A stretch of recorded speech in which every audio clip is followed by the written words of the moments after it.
Alors, comme je l'ai toujours dit, le meilleur moyen d'apprendre, c'est de pratiquer, c'est de le faire par la pratique. Et là, pour cette formation sur Node.js, pour les débutants, on va faire ici de la pratique uniquement et on va faire de la pratique en concevant une API RESTful avec une authentification derrière avec notre framework Node.js. Ça nous permettra d'apprendre les bases du routing, comment interagir avec une base de données, comment tester ici notre API REST. Donc là, on avait fait une formation sur la Laravel avec l'API REST. On essaiera de construire ici cette même API REST du côté de Node.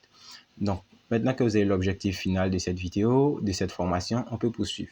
Et ici, ce qu'on va faire dans cette vidéo, c'est qu'on ne va pas faire de code. Je vais vous montrer un outil qu'on va beaucoup utiliser au cours de cette formation qui s'appelle Insomnia. Alors, pour ceux qui ne le connaissent pas, Insomnia, on va dire que c'est un logiciel qui permet de tester ici ces API. Et vous allez le télécharger, vous avez juste à taper Insomnia sur Google et vous allez tomber sur le site insomnia.rest. Donc là, une fois que vous êtes tombé sur le site de Insomnia, vous allez ouvrir ici le télécharger. Donc là, vous allez télécharger ici pour votre plateforme. Si vous êtes sur Windows, vous avez juste le gros bouton qui dit télécharger pour Windows. Si vous êtes sur Mac, je pense qu'il y a aussi ceux de Mac et ceux de Ubuntu. Donc, si vous êtes sur Mac, vous avez juste à cliquer sur Download for Mac. Si vous êtes sur Linux, vous avez juste à cliquer sur Download for Ubuntu. Et ici, vous pouvez voir la liste des différentes plateformes et la liste des différents téléchargements disponibles. Donc là, vous avez aussi le versionning, les différentes versions, si vous connaissez quelle version fonctionne convenablement sur votre machine. Donc là, nous qui sommes sur Windows, on va se contenter de ça. Et pour télécharger sur Windows, comme je l'ai dit, vous avez juste à cliquer ici sur ce gros bouton Download Insomnia for Windows. Donc, lorsque vous allez démarrer Insomnia pour la première fois, vous allez tomber sur cet écran black et là, il n'y aura pas toutes ces cases-là. Là, c'est parce que j'ai l'habitude de travailler avec. Il y a déjà toutes ces cases qui représentent les différents projets sur lesquels je travaille. Et là, je pense que je vais les flouter. Et là, on a plusieurs cases. Vous aurez ici une page vierge. Et ici, pour commencer à travailler, vous allez cliquer ici sur le bouton plus où ils ont mis ici le Create. Ensuite, là, ce que vous allez faire, c'est que vous allez venir, là, vous allez choisir Request Collection, vous allez prendre Design Document. Donc là, vous prenez l'un ou l'autre. Donc, dans notre cas, on va prendre Request Collection parce qu'ils vont donner la même chose. Et ici, on va mettre un nom pour notre collection. Ça sera API Node.js. Et là, je vais ajouter YouTube pour me rappeler que c'est pour la formation sur YouTube. Et si je clique sur Create, il va nous créer ici un document vierge. Là, il y aura ici rien à gauche, rien au milieu et rien à droite. Donc ici, on va utiliser cet outil, c'est-à-dire on va utiliser Insomnia pour tester ici nos différentes API. Et ici, on peut commencer à s'y mettre. Pour tester ici l'API, on va juste venir cliquer sur ce petit plus là. On va cliquer sur le petit plus et ici, il nous propose plusieurs méthodes.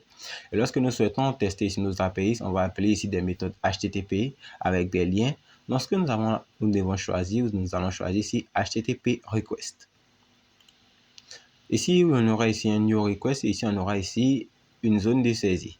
Et ici, pour cette request, vous pouvez lui donner un nom à cette request-là. Donc, si on parle, on va dire que là, on va l'appeler méthode get. Donc, on va ici mettre un test méthode get pour lui dire qu'on va tester la méthode get à travers ce endpoint. Et ici, pour cette méthode get, on va se rendre maintenant dans notre application Node et on va voir le port sur lequel nous avons démarré. Donc là, c'est le port 5000.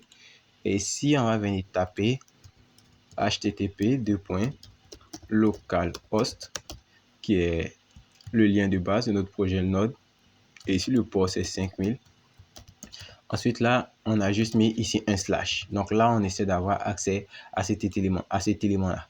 Et ici, si je fais ça, pour vérifier ça, je peux cliquer ici sur Send pour envoyer cette requête à mon serveur Node. Donc, si je fais ça et que je clique ici sur Send, donc je vais d'abord commencer par couper mon serveur et relancer mon serveur. Là, on a serveur démarré.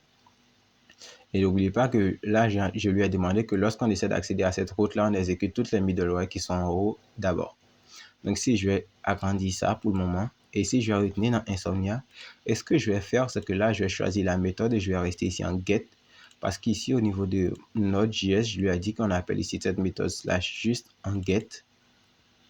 Et si je vais venir tester maintenant. Donc là, je clique ici maintenant sur Send. Je verrai que là, au niveau de Insomnia, j'aurai ici un infini rechargement comme on l'avait sur le site. Mais si on se rend maintenant du côté de notre backend Node ou de notre application Node, on aura ici serveur démarré, sera appelé lorsque l'utilisateur tentera d'accéder à l'application, vérification, et là la page d'accueil. En gros, à peu près la même chose que le navigateur faisait. Et ici, pour ramener une donnée à notre application Insomnia pour qu'elle arrête de tourner en boucle, on va ici lui dire qu'on va faire, on va faire ici un return de res.json. On va aller retenir un test. OK. Donc là, on va couper ici le serveur. Et ici, on va retenter.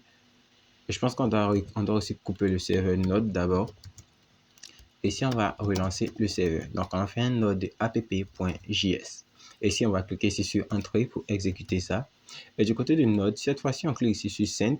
On a ici un retour qui nous est retenu. On a le message OK. Et du côté de notre backend Express, on a serveur démarré. Sera appelé lorsque l'utilisateur tentera de se connecter. Vérification. Et ici, puisqu'on a retenu un JSON, le JSON ne veut pas apparaître au niveau du terminal. Voilà pourquoi il n'apparaît pas ici. Voilà pourquoi le test OK n'apparaît pas ici.